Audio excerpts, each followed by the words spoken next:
For most of my life, I was afraid of what would actually happen if people saw me. The real me, the not polished version, the not code switched version, the not accent managed version, but the real Ifunanya. Hi, if you're just finding this channel, my name is Funanya and this is Finding Funanya. Last video we talked about why it took me 6 years to press record, about my fear jar and the seasons that led me to say not yet.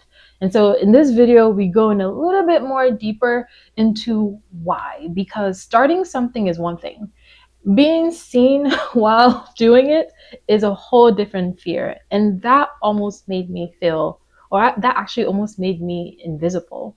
So quick thing before we get started, if this already feels like the kind of content that resonates with you, like, subscribe, share, turn on your notification bell because I post weekly, and so that way you get first dibs on the videos I'm posting. And if you're just here for the full story, that's fine. Hit the like button just so YouTube could also recommend it to people that need to see this or people that actually like this type of content.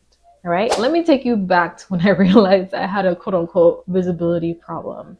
This was earlier in my career where I found myself just in a state of, I wouldn't say it's maybe an anxiety attack a bit, but I remember right before this call came on, my palms were sweaty, my mouth was dry. I was like, my heart was palpitating because in my mind, I was like, how am I going to sound to this new client? A lot of things that were in my mind where I didn't want to get found out, per se.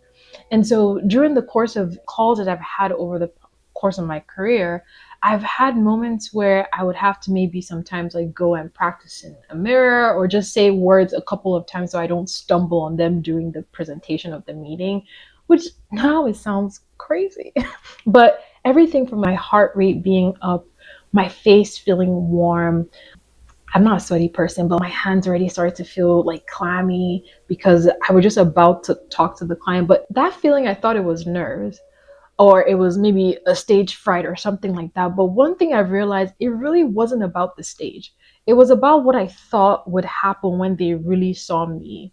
Like the fun version, the easygoing version, the not so serious person. Because I find it sometimes with friendships, with the versions of me or the parts of me could be more fun and more muted in a way. I don't know how to say that, but for those that, speak a different language or are bilingual, you find that in the tone that you feel more comfortable, you have a totally different personality. And that is similar. Like I started learning Spanish. So even when I speak Spanish, it's a very totally different persona than my English speaking self.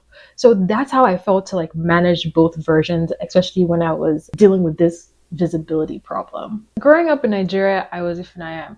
I was fully known, I was rooted, and when I moved to America, that kind of shifted.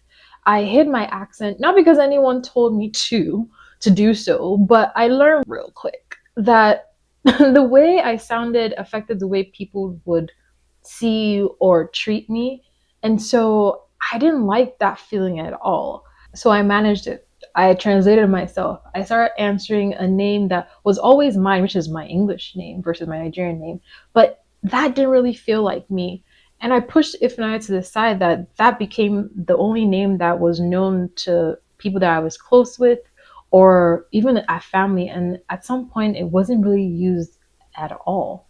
And that really cost me because it does a lot for me trying to keep up quote unquote appearances in both versions of my life. I felt like I was always trying to translate myself into these two versions day in, day out. And that affected how I would want to show up as a person because my full self is my mixed and blended Nigerian American self. But I just struggled to, I don't know if it's to blend them. And I thought too much about the other people, not thinking internally of how I am, but more importantly, how God sees me because I'm perfect in His eyes.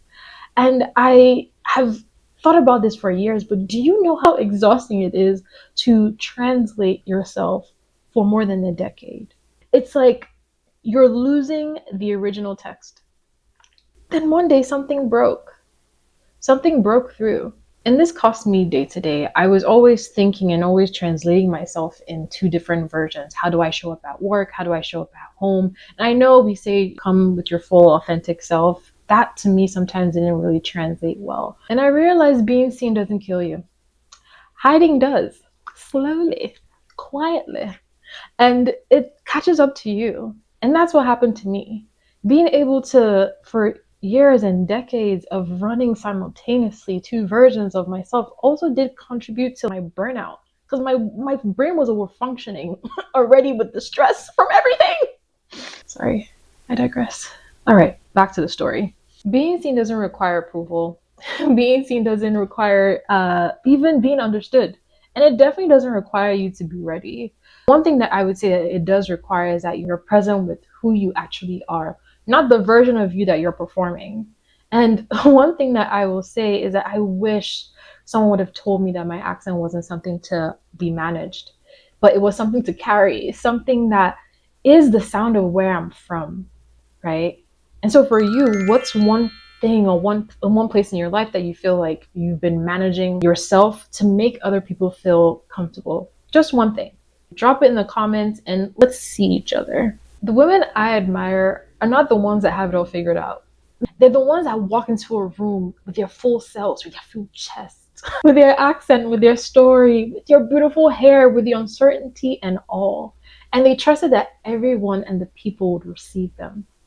I want to be that woman. And I think you do too. And this is what Finding Funanya is.